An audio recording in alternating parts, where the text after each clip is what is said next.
I'm Kumar. Welcome to my series on providing you with solutions of international test papers.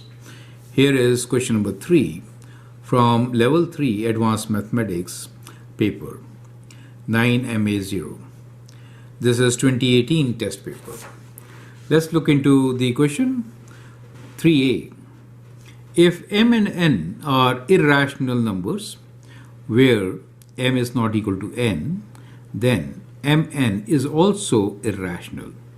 Disprove this statement by means of counter example. Right. So basically we need to provide an example which will disprove it. So we could say let m be equal to some number which could be, let's say we could take this as we know perfect square is 16, so we can take 8 and 2, right? So m is 8 square root 8 and n could be taken as square root of 2. Now when you multiply these two, in that case m times n is basically square root 8 times square root of 2, and what we get here is square root of 16, right? Square root of 16 is not irrational. We get the answer as 4, right? So that is how you could prove that this is not the case. So one example is sufficient to provide this.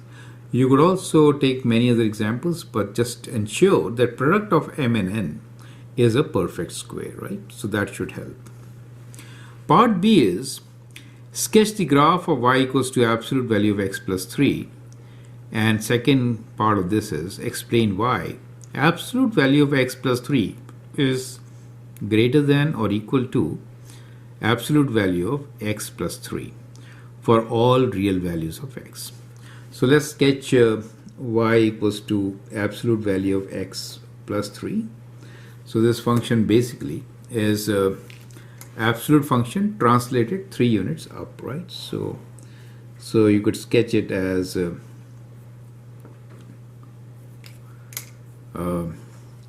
let us say like this, right?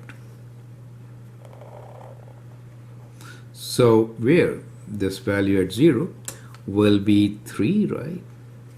So for every increase, let's say at if I write x equals to 1, I should get here 4, correct? That's what it is. At 0 it is 3, and at minus 1 we'll get 4. So likewise we get our function absolute value of x plus 3. So we see that its range is greater than or equal to 3. Now part B is why absolute value of x plus 3, that function is greater than or equal to absolute value of x plus 3. Now when you're looking for absolute value of x plus 3, we need to consider when is x greater than 0, when is x less than 0, right? So when you have absolute value of x, then basically it is x when x is greater than or equal to 0, but it's minus of x when x is less than 0. But when you put it like x plus 3, that negative value makes it lesser, right? So that is the whole idea. So when you are sketching, you will see that the function, when you consider x greater than or equal to 0, in that case absolute value of x plus 3 is actually equal to x plus 3. However, when you take x less than 0, in that case absolute value of x plus 3 is greater than absolute value of x plus 3 within it, right?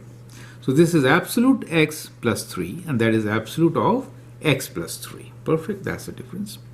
Well, if you sketch, then the function, this value will be 0 for x equals to minus 3, right? So you could extend like this, and this graph will be kind of like this, where at minus 3 it is going to be 0. So the one in orange is absolute value of x plus 3, and the one in the other color is absolute value of x plus 3, okay? So that is how you could explain, correct? So I hope that helps. Feel free to write your comment, share your views, and if you have any questions, you can always email me on the address given here. Thank you and all the best.